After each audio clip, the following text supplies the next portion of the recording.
प्यारे बंधुओं, मैं अपने इस 35वें वीडियो में आज चर्चा करने जा रहा हूँ 7 spiritual laws of success. 7 spiritual laws of success क्या हैं? इसके पहले हम लोग चर्चा कर चुके हैं सक्सेस, इसके बारे में वीडियो बना चुके हैं। उस सक्सेस में हमने चर्चा किया था कि अपने कार्य में हम कैसे आगे बढ़ें, अपने बिजनेस हो, अपनी पढ़ाई हो, अपने दूसरे कार्य हों, अपना कोई प्रोफेशन हो, उसमें हम सफलता कैसे प्राप्त करें उसके बारे में हम चर्चा करें। लेकिन यहाँ पर हम अपने पोटेंशियल कैसे बढ़ाएं? कार्य करने के लिए पोटेंशियल चाहिए। पोटेंशियल को कैसे बढ़ाया जा सकता है? पोटेंशियल बढ़ाने के लिए भी तरीके हैं। वो तरीकों को अपनाने से पोटेंशियल में का इनरिचमेंट होता है, पोटेंशियल बढ़ता है। वो तरीके हैं 7।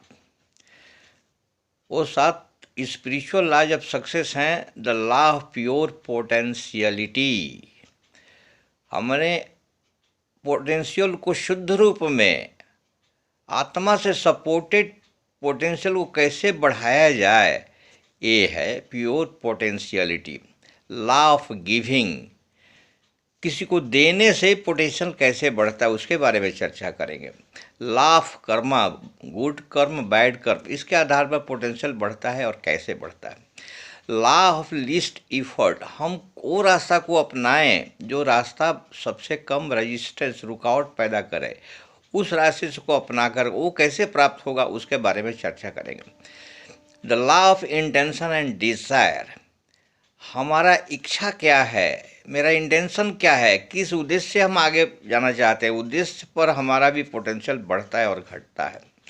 लॉ ऑफ डिटैचमेंट, डिटैचमेंट क्या है, डिटैचमेंट क्यों ज़रूरी है, इसके बारे में चर्चा करेंगे। एंड लास्ट हमारा द लॉ ऑफ धर्म, हमारा जो है धर्म पर आधारित जो काम रहेगा उसमें हमारा पोटेंशियल बढ़ता है। तो अभी हम चर्चा करते हैं law of pure potentiality. Pure potentiality क्या है, हमारा पोटेंशियल कैसे बढ़ेगा, और वो शुद्ध पोटेंशियलिटी क्या होता है? स्पिरिचुअल लॉ है, आध्यात्मिक नियम। ये हमारा पोटेंशियलिटी बढ़ता है हमारी सच्चाई के ऊपर। हम अपने काम में जिसमें हम आगे बढ़ते हैं उसमें कितना हम सच्चा हैं, सत्य पर आधारित है, धर्म के पर आधारित है, लव एंड अफेक्शन पर आधारित है, शांति पर आधारित है।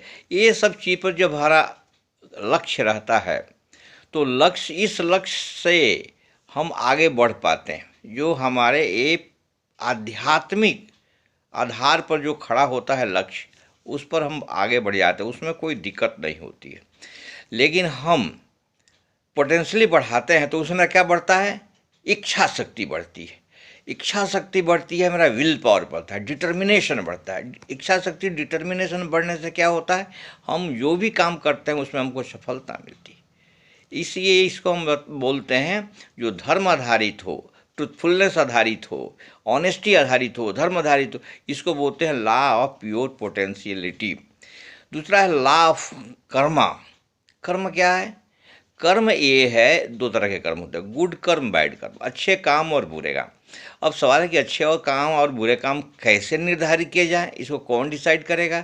इसको डिसाइड करने के लिए कहीं जाने की आवश्यकता नहीं है, ये खुद आप डिसाइड करते हैं। अपनी आत्मा से पूछिए कि ये काम जो कर रहे हैं अच्छा है या बुरा।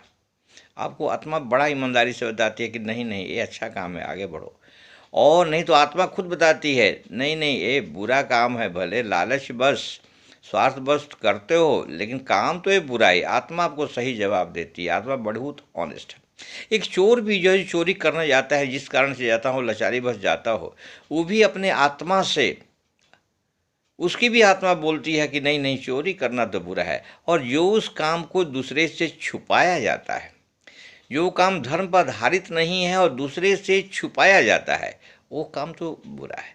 तो बैड कर्म से मेरा पोटेंशियलिटी घटता है और गुड कर्म से मेरा पोटेंशियली बढ़ता है। इसे मेरा जो है कर्म से आधारित है, इसलिए हमको कर्म डिसाइड करना पड़ा। कर्म जानते हैं, कर्म में एक बहुत बड़ा मंत्र है, वो मंत्र है भगवान श्री कृष्ण ने गीता में दिया था, कर्म करो फल की इच्छा मत रखो। ये हमारे साधारण मनुष्य के लिए बहुत बड़ी बात है कि हम कर्म करें और फल की इच्छा ना करें। असंभव सी बात लगती है, लेकिन ये क्यों बोले थे, इसके पीछे बहुत बड़ा कारण है। इसके पीछे कारण ये है कि कर्म करते हैं, अब फल की इच्छा रखते हैं तो दो चीज़ें पैदा हो जाएगी। एक क्या, फल प्राप्ति हो भी सकता है, फल प्राप्ति नहीं भी हो सकता है। अगर कर्म करते हैं फल प्राप्ति नहीं होगा तो मेरे पूरे मेहनत इफर्ट बेकार जाएंगे, बर्बाद हो जाएंगे। ये जैसे भावना आती है, मेरा पोटेंशियल क्षमता घट जाती है। आज क्षमता अगर घट जाएगी तो हम पूरे दिल से काम नहीं करेंगे, आधे अधूरे और मन से काम करेंगे। और जब आधे अधूरे मन से काम करते हैं तो हमको सफलता नहीं मिलती है, पूर्ण सफलता नहीं मिलती है। हम एक हारा हुआ थका हुआ महसूस करते हैं। इसलिए भगवान कृष्ण बोले कि नहीं नहीं नहीं, कर्म तो करो, फल की इच्छा ही मत रखो, तो तुमको जो है फेल होने का, असफल होने का कारण ही नहीं बनेगा और तुम्हारा पोटेंशियल घटेगा नहीं।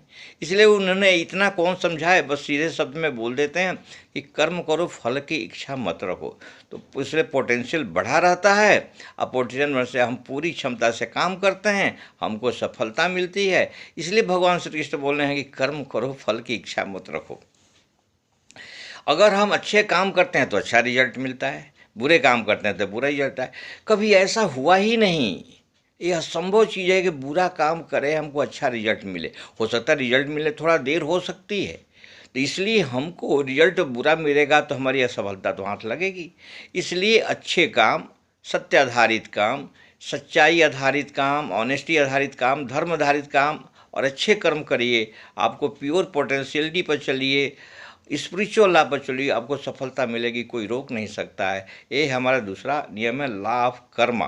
मेरा तीसरा नियम है, लॉ ऑफ लीस्ट इफर्ट।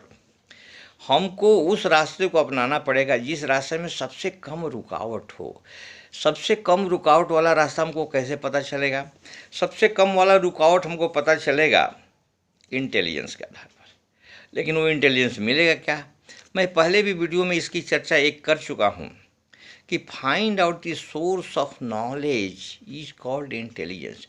हमको उसके बारे में, आगे बढ़ने के बारे में नॉलेज कहाँ से प्राप्त होगा, नॉलेज की बढ़ोतरी कहाँ से होगी, जहाँ से हम लीस्ट रेजिस्टेंस का पाथ, लीस्ट इफर्ट का पाथ को डिसाइड कर सकें। तो वो जो है, हम नॉलेज प्राप्त करने के लिए जो इंटेलिजेंस अप्लाई करेंगे उसको पता लगाएंगे। पता लगाने की प्रक्रिया को ही हम इंटेलिजेंस बोलते हैं। तो पता लगाएंगे, पता लगाने के बाद वहाँ पहुँचना, उससे कांटेक्ट बनाना, उसका एक्सपीरियंस हासिल करना।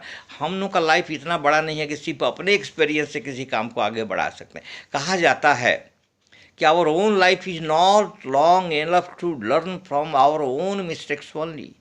हम लोगों का जीवन उतना लंबा नहीं है कि अपने जीवन से ही, अपने ही प्रयासों से, अपने ही एक्सपीरियंस से सब कुछ हासिल करें। हमको दूसरे के एक्सपीरियंस से, नॉलेज से भी हासिल करना पड़ता है। हमको इतना लंबा जीवन नहीं है। इसलिए उसको पता लगाएं, उसका नॉलेज को यूटिलाइज करें, या लीस्ट रेजिस्टेंस पास हम डिसाइड करें। हम सदा चाहते हैं दूसरे को चेंज करना। दूसरे को चेंज करना असंभव। आज तक किसी ने किसी को चेंज किया है? पूरे जीवन पति पत्नी को चेंज करना चाहता है, पत्नी पति को चेंज करता है, कोई किसी को चेंज नहीं कर पाए। सब एक दूसरे से एडजस्ट करके, कंप्रोमाइज़ करके, निगोशिएट करके अपने जीवन को चलाते हैं। इस तरह उनका जीवन भी सफल होते हैं। इसलिए चेंज करने के मत सोचिए, अपने को चेंज करिए। अपने को चेंज करना ही सबसे उत्तम रास्ता है। ये रास्ता को अपनाते हुए हम जो है स्पिरिचुअल लाभ ऑफ सक्सेस प्राप्त करते हैं। सफलता प्राप्त करने के लिए ये जो आध्यात्मिक नियम है, आध्यात्मिक नियम को अपनाना चाहिए। और नेक्स्ट जो हैं हमारे 4 नियम, इसके बारे में नेक्स्ट वीडियो में चर्चा करेंगे। इसी वीडियो के बाद मैं अब विराम देने जाता हूँ। आप लोग से निवेदन है कि इसको लाइक करिए, शेयर करिए, सब्सक्राइब करिए। Thank you very much. जय हिंद, जय भारत।